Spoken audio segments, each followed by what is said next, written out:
1945, February 19, Iwo Jima, 0900. This is a first-person war story set in World War II, 1945, at Iwo Jima, following a Marine rifleman in the 5th Division on the first wave of D-Day. You'll live through a landing that gives no cover, or an island that fights back from underground, and a flag that rises while men keep dying below it, and it won't end the way you think. But the moment that decides everything is not the flag, it's the ground beneath it, and what the ground refuses to give back. The ramp drops, and the world goes white. Not from light, from noise. The concussion of naval guns behind us. The answering crack of something ashore. The roar of Higgins boat engines all around me, that I stop being able to separate from my own heartbeat. For a half second, I am simply standing at the lip of the landing craft, with salt in my eyes, and Pacific wind cutting across my jaw, and the smell of diesel exhaust and the ocean at the same time. And then the man in front of me steps off the ramp and I follow him the way you follow someone off a train platform. Automatic, no thought, because thought is a luxury that ends the moment your boots leave the hull. My boots hit the sand, and I nearly go down. This is not sand from any beach I have ever known.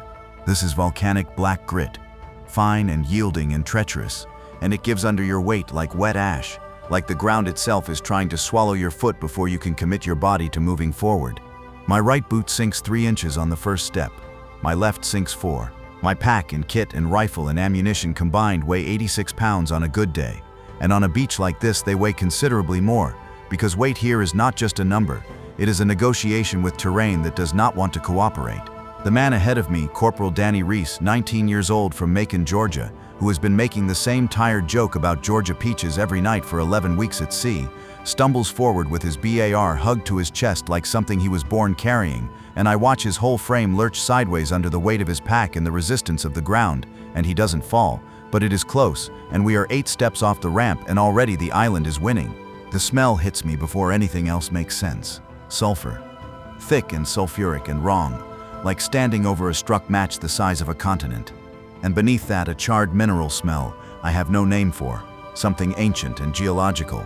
The breath of a volcano that went quiet but never quite died. My grandfather used to keep a jar of blackened wood ash from the forge in his barn, and he would let me put my hand in it when I was a boy, and the texture of it was fine and clinging. And this is the closest thing I can reach for, this moment from a barn in Pennsylvania with a man who died when I was 12. But the comparison collapses because this sand has salt in it, and it has the copper smell of the men bleeding ahead of me, and it has diesel exhaust from the boats still grinding toward shore, and it has something underneath all of it that I will only later, much later, understand was the smell of the island processing what was being done to it and to us. The beach is wide, and the terrain rises sharply beyond it. Black terraced ridges cutting upward like the ribs of something enormous that died standing up, with the volcanic cone of Mount Suribachi dominating the left flank like something God built as a watchtower and then forgot to man. I remember looking at the briefing maps on the transport ship, the clean ink lines and measured distances and colored arrows showing our advance routes like a diagram of something orderly. I remember the officers using words like softened and suppressed and prepared. I remember thinking I understood the shape of the place. Standing on it now, I understand nothing. The maps were flat, and this is not flat. The maps were silent, and this is the loudest thing that has ever happened to me. Louder than anything I thought sound could be. A noise that is not one noise, but every noise layered on top of every other noise, until it stops being noise and becomes a physical pressure against the surface of your body. I pick up my feet. I move forward.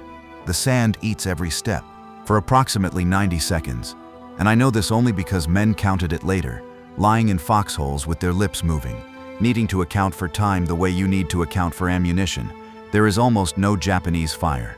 The beach fills with Marines coming off the landing craft in waves, the black sand becoming crowded in a way that looks from above like the photographs I would see years later, but from inside looks like barely organized chaos, men stumbling in the grit, equipment tangling, officers shouting coordinates into the noise, everyone trying to establish some forward momentum against a beach that doesn't want to be moved across.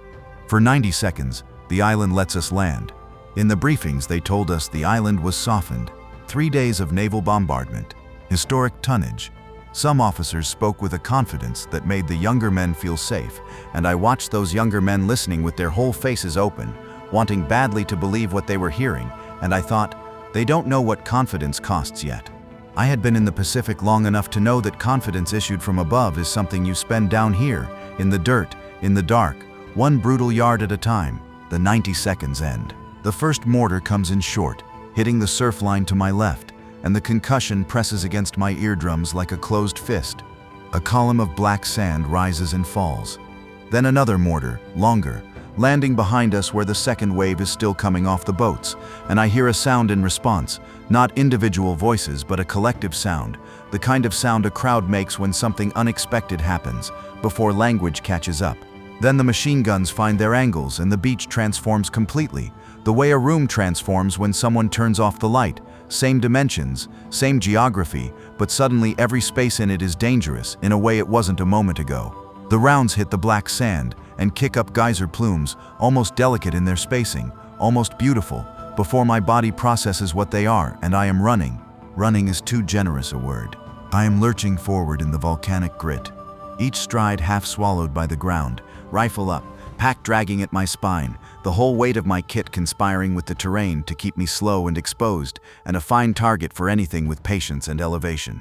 The sensation of running in this sand is distinct and demoralizing in a way that compounds the terror. Every step requires two efforts, the first to lift your boot and the second to free it from the grip of the ground, and the ground wins half the time, and the result is a progress that feels like a dream running, the kind where you are exerting everything you have and moving at a fraction of what the situation requires. To my right, a Marine I don't know, young, with the pink-faced look of someone who hasn't bled yet, is hit mid-stride and simply stops. Not falling dramatically, not the way the movies suggest with outstretched arms and a final statement. He just stops, the way a clock stops. And then he is down in the black sand, and the black sand around him is changing color rapidly, in a way that I observe and register and file away, and I run past him because running past him is the only thing I can do that might mean something. I press forward until I hit a terrace. A natural ridge of compressed volcanic rock perhaps 30 inches high running parallel to the waterline, and throw myself against it. The black grit is in my mouth, in my nose, between my collar and my neck. I spit it out and taste the sulfur. I check my rifle by feel, running my fingers across the action, finding it caked with sand but functional. I clear it as best I can in 10 seconds of working the parts. Then I look for Reese. He's 6 feet to my left, pressed flat against the same terrace, BAR across his chest. Eyes moving over the terrain ahead with the focused scanning of a man who has accepted that the situation is real and is now performing the actions his training specified for situations that are real. His knuckles on the BAR are white. His jaw is set. He is afraid and he is functioning, which is all that being a Marine on Iwo Jima in the first hour of D-Day requires. He looks at me. He doesn't say anything. Neither do I. There is nothing to say yet that isn't going to sound like a lie. I thought the beach was the fight. Then the ground opened its mouth and started firing back. The machine gun positions are invisible, and that is the first lesson Iwo Jima teaches. The one it teaches hardest and the one it never stops teaching no matter how many times you think you've learned it. The enemy you cannot see is not an enemy who isn't there. The Japanese gunners have had months to build this island into a killing machine, months to calculate fields of fire and map every approach lane and measure every distance from every elevated position to every natural staging point on the beach below. Their guns are not placed randomly. They are placed with an engineer's precision and a tactician's patience, calibrated to achieve what they are achieving right now, which is to pin the first waves of the landing to the beach terraces and the black volcanic grit and hold them there while the rest of the island's defenses organize and prepare. I pressed my face into the sand and feel the sulfur on my lips, and breathe through my mouth because breathing through my nose gives me a faceful of volcanic grit so fine it floats. The geometry of the kill zone is simple and brutal. The machine gun at 11 o'clock, visible to no one, located by the pattern of its rounds rather than by any line of sight, covers the natural corridor between two terrace lines. Anything moving upright through that corridor dies. The second gun at 1 o'clock covers the secondary corridor to the right. The mortar positions are somewhere further back, indirect fire coordinated with the direct fire of the machine guns, adjusting range based on where men try to cluster. We are not pinned by one weapon, we are pinned by a system, a designed system, and the beach is its killing floor. Sergeant Wallace appears at the terrace from the right, crawling low, using the black grit as cover in a way that tells me he has done this before, has been in other kill zones on other Pacific islands, and has learned the crawl the hard way. He's a compact man from Pennsylvania, with a voice like a rusted hinge that somehow carries through gunfire and noise without rising to a shout. He gets to where we are pressed against the terrace, and he looks at the terrain ahead and at the angles of incoming fire, and he does a rapid calculation that I can see happening in his eyes, the mental geometry of a man who has learned to think tactically under conditions that preclude careful thought. Gun at 11 o'clock, he says. Maybe 200 yards? 3 positions minimum. We move left and low. We might cross the angle and find dead ground behind that secondary ridge. He looks at each of us in turn, one by one, the look of a man who is assessing what he has to work with. Men who stand up to run die. Men who stay here die slower. We move low and we move now. The crawl begins. Elbows and knees in the black volcanic grit. Rifle cradled across my forearms, head down so that my helmet scrapes the sand with a soft repeated sound like someone sharpening a blade slowly and without urgency. The sun has come fully above the horizon, and the black sand is already radiating heat in a way that was not in the briefings, a secondary assault from below while the bullets come from above. My hands are burning where they press into the grit.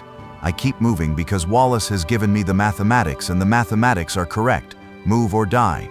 The movement is the only option with any probability of a different outcome. 40 yards to my left, I see the corpsman moving. His name is Petty Officer Second Class Harold Mays, but everyone calls him Doc, because that is what you call corpsmen, because it is the honest name for what they are. He has no rifle out. His kit is open. He is crawling toward a Marine who is down in the open ground, in the middle of an active lane, in ground that no one has established fire superiority over, and the corpsman is crawling toward him anyway with the focused economy of a man who has decided that the geometry of the situation does not apply to him. I had played cards with Mays on the transport ship for 11 weeks. He owed me $2 from a game of rummy 3 nights before we shipped out, and had promised to pay it back after we took the island. I watched him crawling toward that wounded man in the middle of fire, and thought about the $2, and thought that was a reasonable thing to think about, because it kept my mind from going somewhere that would not help me function. Mays reaches the wounded man. He gets his hands on the wound, a chest wound from what I can see at this distance, and he works with the practiced efficiency of a man who has spent his training learning to treat wounds under conditions exactly like these, conditions designed to prevent him from treating wounds. He cannot kneel, he cannot sit up. He works from a prone position, leaning over the man, applying pressure and packing with one hand while the other braces his body above the ground. I am watching bravery measured in inches, and I have no other description for it. Not the bravery of speeches or of monuments or of the stories that get told later. The bravery of $2 owed and hands on a chest wound in the middle of fire. Nothing resolved, everything at stake.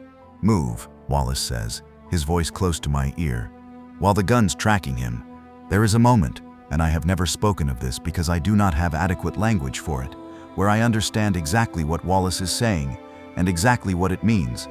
We use the window created by the corpsman's exposure to cross the lane. I do not know if Mays knows this. I do not know in this moment if it matters. The mathematics of survival on a beach like this are pitiless, and the only currency anyone has is the angle of a machine gun barrel and the seconds it takes to redirect it, and you spend that currency on the men under your care, and you carry the accounting with you afterward. We reach the secondary ridge. We press against it. I put my back against the black volcanic rock and breathe for what feels like the first time in several minutes. Private First Class Eddie Swan, 20 years old, from somewhere in Ohio, a farmer's kid who still carries, even now, a faint animal smell from the animals he grew up around, which I find oddly grounding, is checking his magazine with hands that are shaking but performing the motion with precision. Training does what training is supposed to do, even when everything else has stopped cooperating. You hit? I ask him. No, he says. You, no. We look at each other for a moment with the specific look of men who have come through the same geometry and arrived on the right side of it, and there is a bond in that look that has no comfortable name, formed not from shared joy but from the simple shared fact of still being here when the math suggested otherwise. I don't know what to do with it except keep moving, which is exactly what Wallace is already signaling us to do. From the ridge I can see, briefly, what the beach looks like from this angle. And the view makes no sense to me at first because I have spent the entire morning with my face 6 inches from the black sand and seeing it horizontally rather than from any elevation. From here it is crowded and chaotic and still being worked. More waves coming in from the boats, equipment being moved forward, corpsmen crouched over bodies in the surf line. The machinery of the landing is still running behind us while we are already fighting its second act.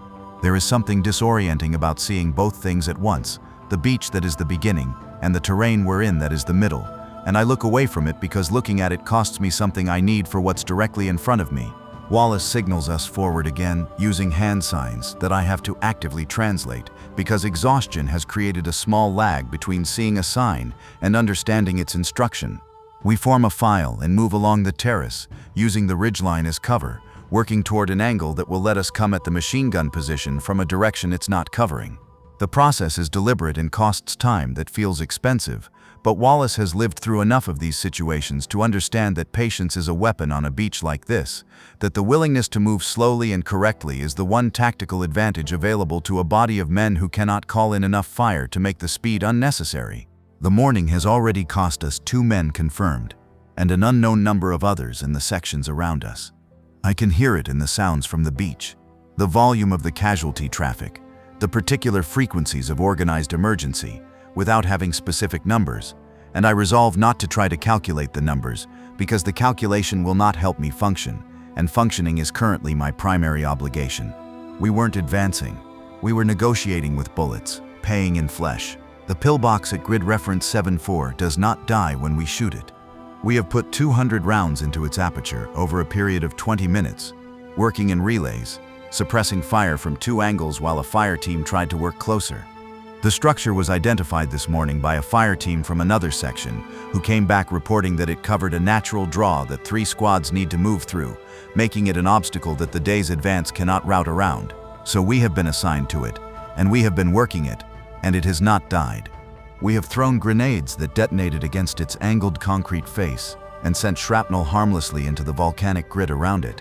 Swan and a Marine named Pittman got close enough, bellies in the black sand, to stuff a satchel charge into a ventilation slot in the structure's side and detonate it, and the concussion was significant enough to lift black grit off the surface for 10 yards in each direction. And dust and smoke came from the aperture in quantity, and there was a pause afterward that lasted perhaps 4 seconds. Then the firing resumed.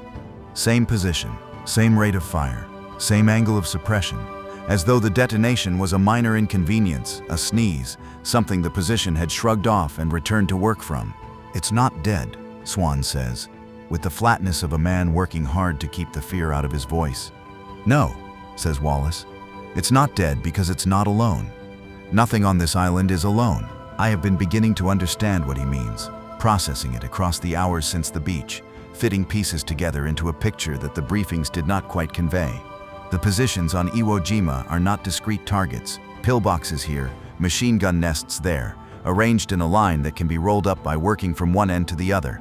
They are nodes, they are points in a network. The Japanese commanders built this island as a nervous system. Every bunker connects to a tunnel, every tunnel connects to another position or another bunker. Every position has overlapping fields of fire with adjacent positions, so that eliminating one does not create a gap but merely changes the arrangement of coverage. When you kill a crew, a replacement crew can crawl through the tunnel from a connected position. When you destroy an aperture, firing resumes from a different aperture on the same structure or from a connected structure 20 yards away. The island does not have defenses. The island is a defense, 3 miles of volcanic rock converted into one continuous killing mechanism, and we are standing on top of it, and it is firing at us from below. The flamethrower team arrives from the left flank with the particular purposeful urgency of men who know exactly what they're carrying and what it requires of them to use it. 2 men, one with the fuel tank strapped to his back, one moving ahead to scout the approach, advance to within 30 yards of the pillbox face in a crawling rush that uses a natural fold in the terrain for cover. The man with the tank gets into position, steadies himself with the discipline of someone who has practiced this until the practice became physical memory, and opens the valve. The flame reaches 90 feet in a single extended exhale. The sound is not what I expected. Not the roar of a burning building, but something closer to a sustained pressurized breath, mechanical and purposeful. The smell that follows the flame arrives a full second after the visual, and it is the worst smell on an island that has provided many bad smells, and I press my face into the crook of my elbow and breathe through my sleeve. The aperture of the pillbox glows orange, and then red, and then goes dark. The concrete face blackens. The firing from within stops. The team advances to a second aperture slot on the structure's flank and delivers another burst. The structure is silent. The team signals clear, and we begin to move, from a slit in the ground 30 yards to our right. A slit I had not registered as anything other than a shadow in the volcanic rock. A line that could have been a crack, a natural fissure, something geological and inert. Fire opens up, different angle. Different crew, same island. I hit the dirt before I understand I've moved. Reese is next to me, firing his BR in 3-round bursts at the slit, which is barely wider than a man's palm. Designed with such deliberation that you could patrol past it 50 times and never identify it as a fighting position. The men inside that slit have been watching us the entire time.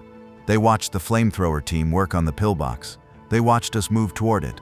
They have been underground while we stood on top of them, conducting their own tactical assessment from beneath the surface, and now the angle is right and the exposure is there, and the island continues its arithmetic. I reload behind a ridge of black rock barely high enough to count as cover and think about what this means. The island is not a collection of positions we can clear sequentially.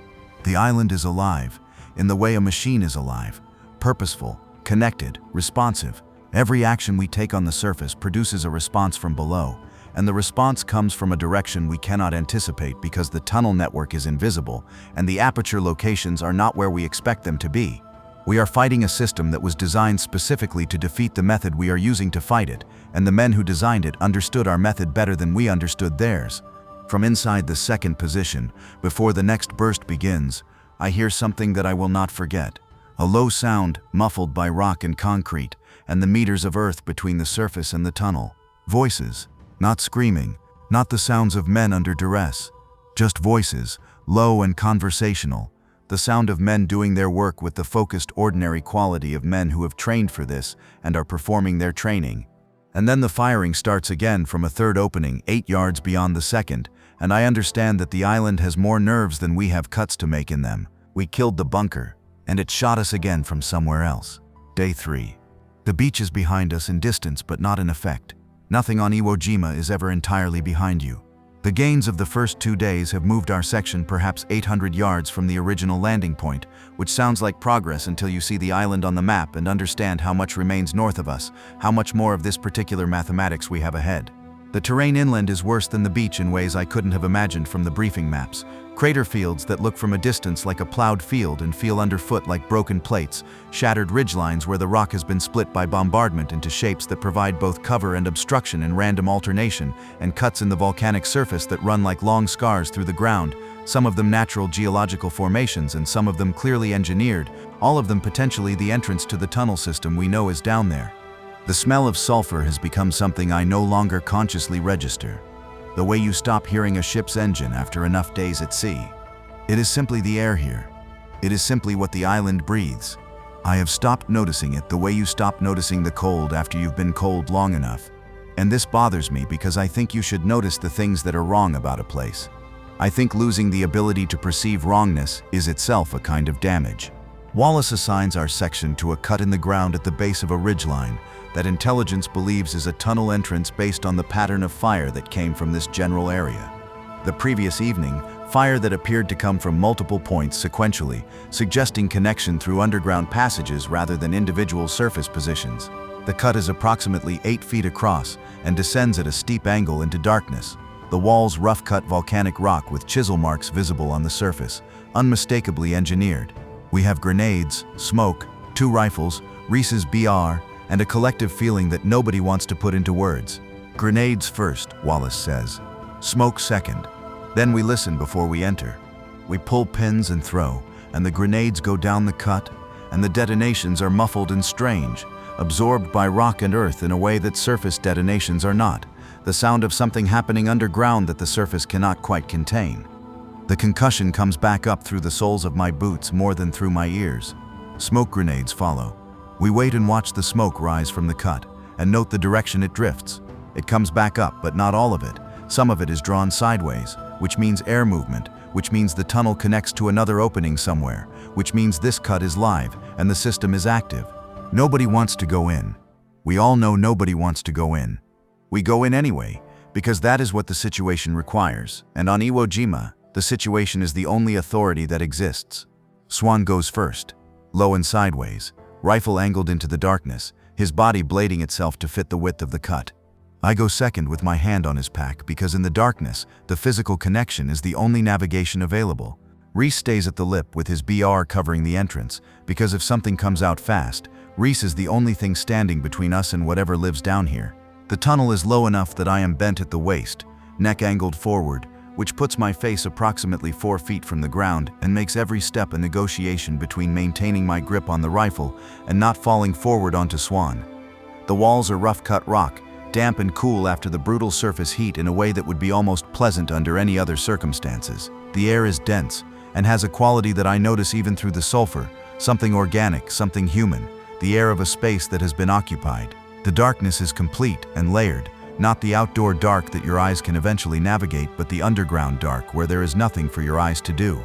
We get 12 feet in when the shape appears from a cross tunnel to the left. He comes from a branching passage so narrow that he has to turn sideways to use it, and he is close enough that in the half second before anything else happens, I can see the specific texture of his uniform, the individual features of a face that is young and exhausted, and in this fraction of a moment as surprised as I am.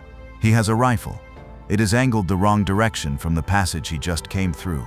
Mine is already pointing forward from the position I've been holding it in since we entered the tunnel, and the trigger is pulling before I have processed a decision, before I have decided anything at all, which is what training produces, not heroism, but the removal of the gap between threat and response. The tunnel sound is enormous and wrong and closed, compressed, bounced off stone surfaces so that the sound seems to come from everywhere simultaneously. Then it's over. The cross tunnel is empty. The main tunnel continues into darkness beyond the junction. Swan and I hold still for several seconds, long enough for the ringing to become a fixed presence rather than an event. From deeper in the tunnel there are sounds, movement, the scrape of something on rock, voices at a distance too muffled to locate directionally. The tunnel continues. The system continues. We have entered the edge of it and found the edge of the men inside it, and the rest of it is still there and still occupied. Out, Swan says. We come back up into the sulfur light, and I stand in the volcanic grit and check my rifle and reload the magazine with the mechanical precision of training, and Reese looks at my face and looks away, and Wallace is already moving to the next objective on his mental map, the next problem that requires the same grim application of the same limited tools. The island does not pause to allow processing. You process while you move or you don't process at all. But I keep seeing the face. Young, exhausted, surprised. The ordinary human detail of it, close enough to show me the specific set of the jaw and the line of the brow, the recognition in the eyes just before recognition stops being relevant. I was going to keep seeing that face for longer than I could have predicted, standing in the volcanic grit, reloading a rifle on day 3 of a battle that had 23 more days to run. The worst part wasn't seeing the enemy. It was realizing he'd been under my feet the whole time. The darkness on Iwo Jima is not the darkness I know from home, or from training, or from anywhere else I have ever been. Darkness in familiar places has texture and orientation. The outline of a tree you've seen 1,000 times. The particular sound signature of a road at night. The way your body knows the geometry of spaces it has occupied without requiring light to navigate them. Here there is none of that.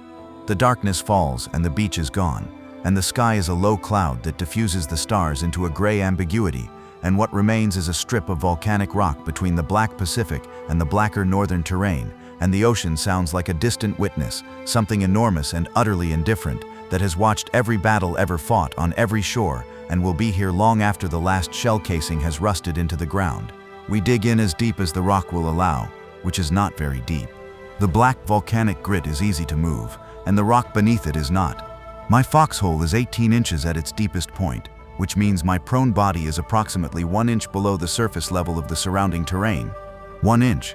The difference between alive and not alive, on this island, on this night, is 1 inch of volcanic rock that I have been digging with an entrenching tool for 40 minutes.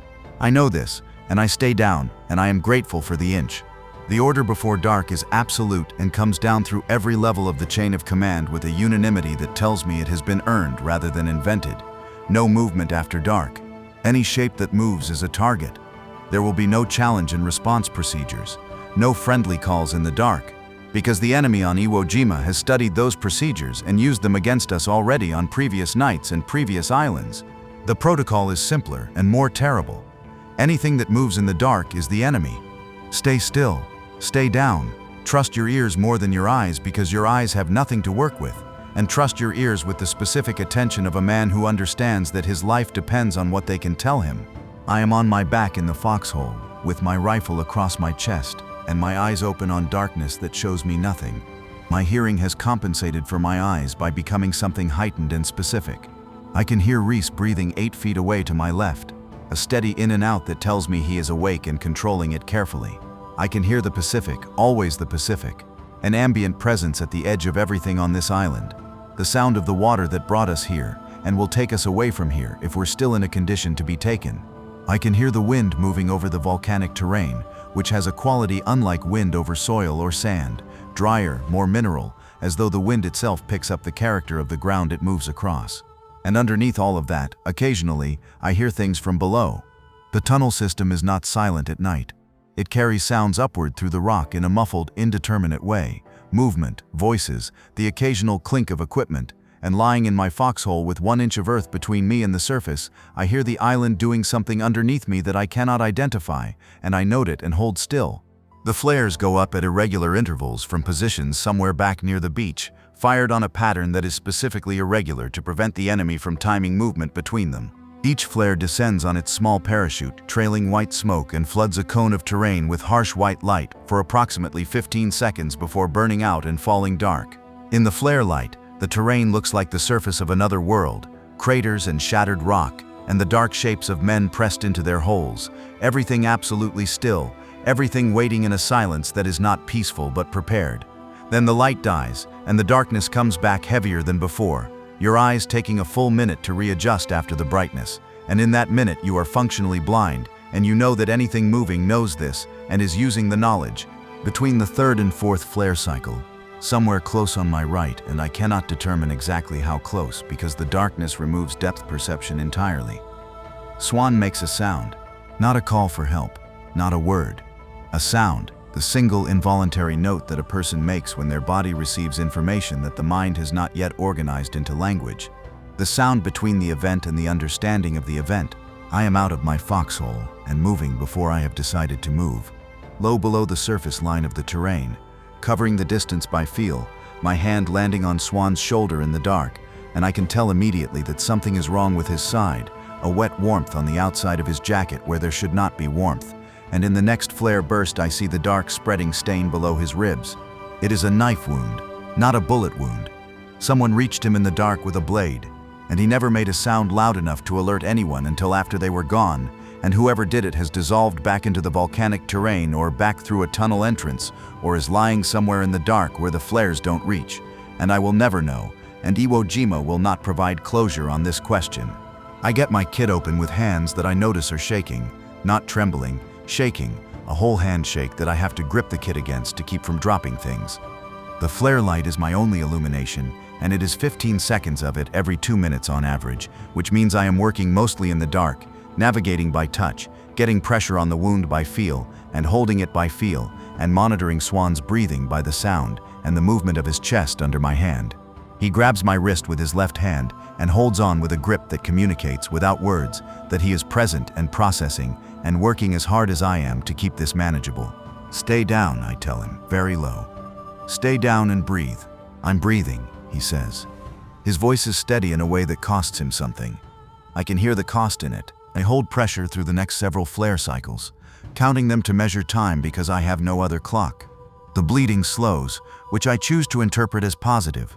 The corpsman is somewhere on the other side of the perimeter, and calling out in the dark is exactly what you are not supposed to do on Iwo Jima at night, and moving Swan across open ground in the dark is also exactly what you are not supposed to do, and so we stay together in his foxhole. 2 men in a hole barely large enough for one, my hands on his side, the Pacific wind coming cold off the water, and the flares going up and dying and going up and dying, and the island restless and active all around us with sounds that I track and cannot resolve into specific threats and stay still against, because staying still is what the situation requires. Morning eventually comes. It always does, even on Iwo Jima. But when it came, it didn't feel like salvation. It felt like the island had simply reloaded. Day 5. The order comes down through Wallace with the careful measured flatness he uses when something is dangerous enough that enthusiasm would be obscene. 5th Marines are taking Suribachi, I look at the mountain from our position. I have been looking at it since the landing because it looks at everything. It sees the entire southern third of the island from its summit, which is why taking it matters tactically. Why leaving it in Japanese hands means every man on the southern beach fights under observation. But looking at it as a geographic and tactical feature, and looking at it as something I have to climb, are different exercises. And standing at the base of it on day 5 with the volcanic rock rising above me and the sulfur gas venting from fissures in the surface and the knowledge that its tunnel system is among the most developed on the island, I understand the difference completely. The approach is ash and disintegrating rock, the volcanic surface crumbling underfoot in a way that takes every foothold away a half second after you commit to it. My hands go to the rock face as the grade steepens, scraping and pulling, the skin on my palms already worn to rawness from days in the black grit, and the new texture of rough volcanic rock adds another layer of damage that I notice and set aside because there is no category on this island for optional pain. We move in intervals, covering each other, working the angles of fire from positions above us that we cannot see clearly but whose presence we infer from the rounds coming off the rock face around us. We clear positions on the flank and lower slopes over the course of the first hour, advancing perhaps 80 yards up the grade, and I stop expecting a summit revelation somewhere around the third bunker we clear, when a grenade that should have finished a crew produces only a brief pause before firing resumes from a vent hole 10 feet higher on the slope. The mountain has the same tunnel logic as the terrain below it. It is the same island, just vertical. There is no moment on it that feels like progress, only continuation, the next yard, the next aperture, the next rock face with a position behind it that we cannot see until it fires. We reach the summit area in the late morning. The wind up here is strong and salt-heavy, carrying volcanic gas from below and the smell of the island in concentrated form. The view is everything the briefings promised, the whole southern beach visible below, the boats still moving offshore, the crater fields of the terrain we have spent 5 days crossing, visible as a comprehensible whole for the first time, and I look at it for perhaps 3 seconds before I look for the next position that needs clearing, because looking at the view is not a function the situation currently supports. The flag goes up. Someone has a pole assembled from sections of Japanese water pipe found in a cistern near the summit, and the flag they raise on it is a standard 48-star flag, and it catches the summit wind the moment it is extended and snaps open fully, and the sound that comes up from below, from the beach, from positions across the island's northern terrain, from the ships offshore, is the largest human sound I have ever heard outside of artillery. 10,000 voices simultaneously expressing the same word in different registers and volumes, the sound of an idea that men have been holding inside themselves for 5 days of this suddenly finding an outward form. For one breath, and I am precise about this, it is one breath. I count it. I believe it means something is ending. The breath ends. In the northern part of the island, where the main defensive line runs through terrain even worse than what we have crossed, the artillery is still falling, 60 yards down the slope behind me. From a position we cleared 40 minutes ago, a machine gun opens up again, replacement crew, through the tunnels, resuming from a position we were certain was finished. I can hear it clearly. I can hear it over the cheering from below. 2 sounds with no business existing simultaneously, the celebration and the continuation, the symbol ascending, and the cost still being paid directly beneath it. Reese is standing next to me looking at the flag with the face of a man who wants badly to feel what the moment is supposed to produce, and cannot locate the feeling past the exhaustion and the 5 days of accumulated cost. He sees me watching him and he looks back at the flag and is quiet for a moment. "You think it's over?" he asks. I don't answer because there is no answer I can give. That isn't a lie, and Reese is too good a man and has been too honest through too many days for me to offer him a lie now. The flag made the world think we'd won. Down here, nothing had changed. The island north of Suribachi is a different kind of hell than the beach, and the beach was already the worst thing I had ever experienced. The beach was open and directional. You could establish with an acceptable margin of error roughly where fire was coming from and move away from it, or toward cover relative to it, or use its angle against it by changing your own angle. North of Suribachi, the terrain becomes intimate and disorienting in a way that erases those calculations. Broken ridgelines, crater fields that have no logical traverse, rock formations that provide cover from one angle and concealment for the enemy from another, positions that are safety for you 1 hour and killing ground the next because something has shifted below, some tunnel crew has repositioned, some aperture has been reopened that we believed was closed, and the geometry has redrawn itself in the dark and we are operating in the old version of the map while the island runs the new one. We advance by crawling from one scar to the next, and I stop measuring progress in yards because yards provide no psychological structure. And I stop measuring it in days because days have become a continuous medium with no meaningful internal divisions. The only measurement that continues to function is the count of who is present when we form up each morning, the inventory of faces that I perform with the compulsive precision of a man counting something irreplaceable that he knows is diminishing. On day 8, a Marine from another section named Kotowski is killed in a ravine that our squad passed through without incident on day 7. The position that kills him was not active on day 7 and is definitively active on day 8, which means it was manned through the tunnels overnight, which means the island has rearranged itself while we slept, which means every piece of ground we cleared yesterday cannot be trusted today. Kotowski is in the open section of the ravine when the round finds him, and the sound he makes is nothing I will describe and nothing I will forget, and I watch him from behind a rock because closing the distance to help would expose me to the same angle, and the rock is what stands between me being alive and being next to Kotowski in the same geometry. And staying behind the rock is the correct tactical decision. And it is a correct decision I will be carrying for a long time after the tactical situation ceases to be relevant. On day 9, Kato is gone. Not killed, gone. He is on my left flank, moving through a shattered rock section, and I clear a rock formation and look to my left, and he is not there. I call his name once at low volume, which is the most I can safely call. No answer. Reese hasn't seen him. Wallace hasn't seen him. The section continues, because the section has to continue, and the island has absorbed Kato, and whether he went down a tunnel entrance or fell in a crater or found a different kind of ending, I will not know for a long time, and when I do find out, the information will be incomplete in the way all information on this island is incomplete, because the island is good at keeping its accounting private.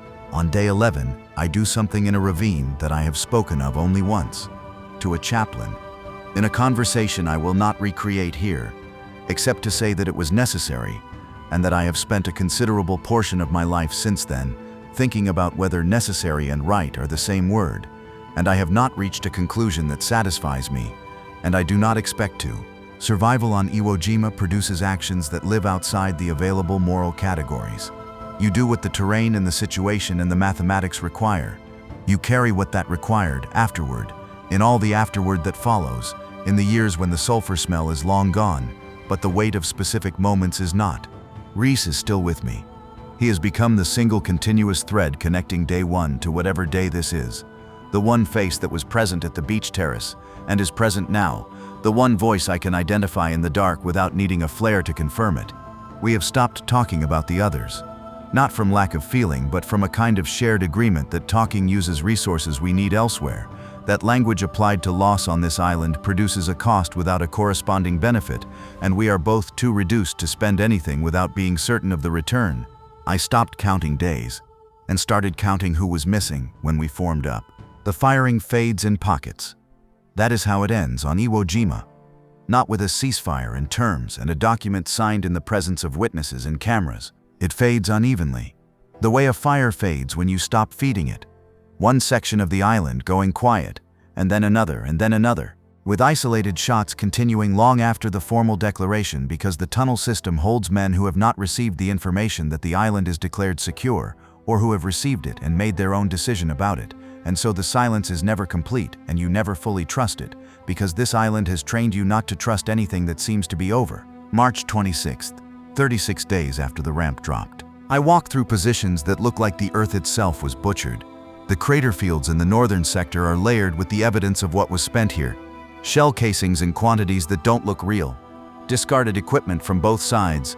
The debris of weeks of sustained violence that has no civilian equivalent, no framework in ordinary life to scale it against.